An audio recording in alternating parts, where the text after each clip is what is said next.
बिस्मिल्लाहिर्रहमानिर्रहीम अस्सलाम वालेकुम। तुसी मेरा यूट्यूब चैनल चौधरी मौसम व्लॉग देखते पे हो। अज दा मेरा बहुत ही मज़ेदार व्लॉग कि हुण तुहानू जिस तरह पता है कि सर्दियों का मौसम थोड़ा जिहा अपनी साढ़े कोल जुदा हो रहा वा। तो मैं क्या सोचा कि चलो अपने दोस्तों कुछ जेह्ड़े चंद दिन सर्दियों के रह गए थोड़ा थोड़ा इंजॉय करा दा। अगर तुहानू मेरी वीडियो अच्छी लगे तो लाइक करियो, सबसक्राइब करियो ताकि हर नवी आने वाली वीडियो नोटिफिकेशन तुहाडे तक पहुँच सके। क्योंकि हुण सर्दियाँ जा रही वा तो सर्दियों का बिल्कुल एंड हो रहा वा। जिस तरह तुहानू नज़र आ रहा होना पिछे बहुत प्यारा मौसम, बहुत प्यारी जी मतलब सर्दी का मौसम है। इंज समझ लो कि जानवरों वास्ते तो थोड़ा जिहा सख्त हुंदा है, लेकिन इंसानों वास्ते तो एवें समझ लो कि बहुत वधिया हुंदा है। क्योंकि गरीबां दी तो कह लो कि सर्दी जी ना इंजॉयमेंट हुंदी है। तो हुण साढ़े को तो जुदा हो रही है क्योंकि गर्मियाँ सर्दियाँ जिहड़े हुंदे ना अमीर लोग उन्हां वास्ते ना गर्मी हुंदी है तो ना सर्दी हुंदी। क्योंकि उन्हें सर्दी दे विच हीटर वगैरह चला लैने होंदे तो गर्मी दे विच AC चला लैना हुंदा। तो साढ़े गरीबां दा जिहड़ा गर्मी सर्दी हुंदी ना ये AC हुंदा ते गर्मी तो फिर साढ़े लिए हीटर। साढ़े कोल गर्मियां नूं हीटर चलदा। तो इस करके मैं क्या चलो अज अपनी वाइटी के दोस्तों अपने गाँव का जोड़ा सर्दी के आखिरी कुछ दिन रह गए ने। क्योंकि हुण जिस तरह दिन ब दिन जोड़ा ना मौसम बहुत तब्दील मौसम चेंज हो रहा है। हुण अज बारिश का मौसम बनया होया सी तो मैं क्या चल अपने दोस्तों के नाल अज अपनी अज का जोड़ा ना दिन का भी थोड़ा जिहा विजिट करा देवां तुहानू। मैं अपने माहौल भी दिखाना अपने गाँव का पिछों। मेरा गाँव बहुत खूबसूरत आ, मैनू अपने गाँव के नाल बहुत प्यार आ। तो जिस तरह कि शहर के रहने वाले लोगों तो गाँव की जी बहार का गाँव के मौसम का नहीं पता होंदा। क्योंकि गाँव के बहुत ही दिलचस्प चीज़ां, गाँव दी सब्जियां, गाँव के हर चीज़ बड़ी दिलचस्प होंदी है। क्योंकि गाँव के तुसी पिछे देखते पे होने कि फुल्लों का जोड़ा सीन देख रहे होने कि सानू तो सब तो ज़्यादा प्यारा यही लगता। असी तो गाँव के बहुत ज़्यादा इंजॉय करीदा, लेकिन चंद लोग होंगे आ जिहड़े गाँव के रह के भी अपने आप को थोड़ा जिहा महसूस करते हैं। लेकिन मैं तो अपने आप को बहुत ही खुश नसीब इंसान समझदा वां। तो अक्सर लोग मैनू कह देंगे हैं कि तुसी भी शहर मतलब अपना मकान वगैरह तो अपनी एडजस्टमेंट कर लो, लेकिन मैं कहना जिहड़ा ना ये पॉसीबल नहीं है। तो इस करके मैं क्या चलो अज अपनी वाइटी के दोस्तों नाल अज अपना गाँव का पूरा माहौल तुहानू शेयर कराना वा, तुहानू अपना गाँव दिखाना वा। तो वैसे भी गाह बगाह मैं तुहानू अपनी वीडियो सारियां तकरीबन दिखाता रहना वा कि अपने गाँव दियां पुरसकून माहौल। जिस तरह हुण तुसीं उपर देख रहे होने पिछे आसमान की तरफ बादलों के नाल अज जिहड़ा आसमान बिल्कुल क्लीयर होया पिया वा। लगता है कि बारिश आ जाएगी। अगर तो जी बारिश आ गई तो फिर बिल्कुल समझो सर्दी का एंड हो गया। हुण तुसीं मैनूं सारे दोस्तों ने दसना है कमेंट करके कि थानू साढ़े गाँव का मौसम, साढ़े गाँव का पुरसकून ये बाजरा वा जिहड़ा मतलब फार्मी बाजरा हुंदा है। ये हुण जदों कोरे पए सी ना सर्दी बेहद पैण की वजह नाल ये कोरे की वजह नाल सारा जिहड़ा बाजरा सड़ गया सी। ते हुण फिर माशाअल्लाह जिद्दां ही मतलब मौसम बेहतर होएगा, धुप्प वगैरह लगेगी तो ये बहुत ही माशाअल्लाह प्यारा, क्योंकि 12 मासा हुंदा है तकरीबन 10 तो 15 साल चलदा वा। तो हुण तकरीबन 1 एकड़ बीजिया होया सीगा।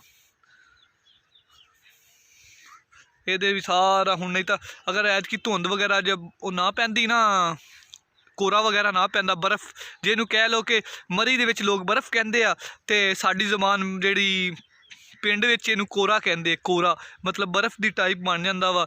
जो बहुत ज़्यादा सर्दी पैंदी है, सर्दी की वजह नाल बर्फ ही कह लो उहनूं। तो बहुत ही जिहड़ा ना सख्त माहौल हुंदा, उदों बहुत सख्त सर्दी हुंदी है। जिवें मरी वालियां वास्ते बर्फ पै के सख्त सर्दी हुंदी है तो साडे विच कोरे वाले दिनां विच सर्दी हुंदी है। अगे आ गया मैं ये ट्यूबल, साडा ट्यूबल जिहड़ा खड़ा है कि मतलब ये उत्ते असीं टापा वगैरह दिता पीटर नूं महफूज करने वास्ते कि रात नूं पीटर नूं ताला वगैरह लगाईदा वा कि राती कोई चोर आके साडे कोई चीज़।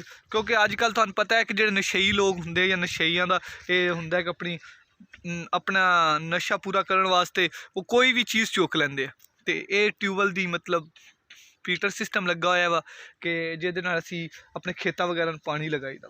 क्योंकि पिछले दिनों विच साडा पानी का बोर बैठ गया सीगा ते असीं हुण दोबारा न्यू करवाया वा। ते न्यू करवाउण दी वजह नाल हाले तक इहदा खाडा वगैरह हुंदा है ना पानी वास्ते खाडा वो नहीं बनाया। असीं सिर्फ इहनूं डायरैक्ट ही करता वा कि चलो एक बार पानी चलता रहे। चलो अगे जिदा जिदा हुण टाइम फारग होणगे, फारग दिन होणगे, गंदम तो फारग होवांगे तो फिर खाड़ा वगैरह इहदा बना देवांगे जिहदे विच असीं इहनूं पानी दी मैनेजमेंट हो जाती है कि फिर पानी थोड़ा खड़ा हो जाता है। कल पीटर नूं पानी अगर ना चुकदा पिया होवे, पीटर का कोई मसला मसाइल होवे तो वह फिर आसानी रहिंदी है। हुण अगे आ गया मैं गंदम। माशाअल्लाह तुहानूं जिस तरह दस्सिया सी कि गंदम हुण बिल्कुल तैयार आ कि हुण अपने माशा जोबन ते इस टाइम फसल तैयार हुंदी पई आ ते हुण खादां वगैरह स्प्रेवां वगैरह मुकम्मल हो गईयां वा। तो जिस तरह बस हुण अल्लाह खैर करे, महीना अल्लाह पाक रोज़ी दे विच गरीबां दी रोज़ी दे विच बरकत पावे। तो मैनूं तुसीं सारे दोस्त दसना कि साडे गाँव दा माहौल, तुहानूं गाँव दी पूरी किस तरह लग्या, तुहानूं मेरी वीडियो देख के किस तरह लगदा। अगर हो सके तो तुसीं अपने इस भाई दी वीडियो नूं शेयर भी जरूर कर दिया करो। तुहाडे एक शेयर दे नाल तुहाडे इस भाई दा फ़ायदा हो जाएगा। तो उम्मीद करदा कि इंशाअल्लाह सारे दोस्त मैनूं फुल जिहड़ा सपोर्ट करनगे। तुहाडी सपोर्ट दा बेहद ज़रूर शुक्रिया। तो मैं तुहानूं गाह बगा इंशाअल्लाह मज़ीद जिहड़ियां तुहानूं वीडियो भी दिखांदा रहांगा कि जिहदे विच खेतां दियां, उस तो बाद फुल माहौल अपने गाँव दे, जिस तरह कणक की कटाई होएगी, हुण जिस तरह कटाई हो रही है, जिस फसल की कटाई हुंदी है या जिस फसल का कोई भी रदम हुंदा वा, तुहानूं मैं इंशाअल्लाह गाह बगा दिखांदा रहांगा। तो मैनूं तो सब तो ज़्यादा जिहड़े फुल है ना, पिछे तुसीं देख रहे हो फुल, ये मैनूं बहुत ज़्यादा पसंद आ। ये फुल्लां दा माहौल, फुल्लां दा मौसम, ये सानूं असीं लभना तो फिर पिछे साल बाद ही आना। पता नहीं जिंदगी या नसीब, जिंदगी होई तो फिर देखांगे, ना होई तो फिर अल्लाह दी सपुर्द।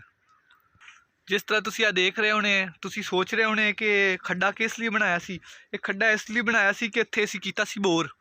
जिस तरह पानी का बोर पिछे तुहानूं दिखाया ना पानी वास्ते, इस लिए कीता सी ते इत्थे पानी का बोर बैठ गया सी। ते तुहानूं थल्ले खड्डा दिखाना काफ़ी वड्डा खड्डा वा। ते पानी इत्थे बोर अक्सर जगह ते पानी का बोर करिए ना, तो पानी का बोर जिहड़ा बोर करदे दौरान ना पानी का बोर बैठ जाता वा। तो इत्थे पहले बोर किया, पहले नहीं कामयाब होया, तो फिर तुहानूं जिथे पिछे दिखाया हो, जिथों पानी नज़र आ रहा होना तुहानूं पिछे, तो पानी वाली जगह तो हुण उत्थे जिथों पिछे तुहानूं बोर दिखा के आया ना, हुण उत्थे बोर किया, अलहमदुलिल्लाह बिल्कुल कामयाब माशाअल्लाह पानी उहदा असीं इस्तेमाल कर रहे हैं। तो साडा जिहड़ा पानी ना जमीनां दा बहुत ज़्यादा, थानूं थल्ले दा पानी बहुत मिठा वा।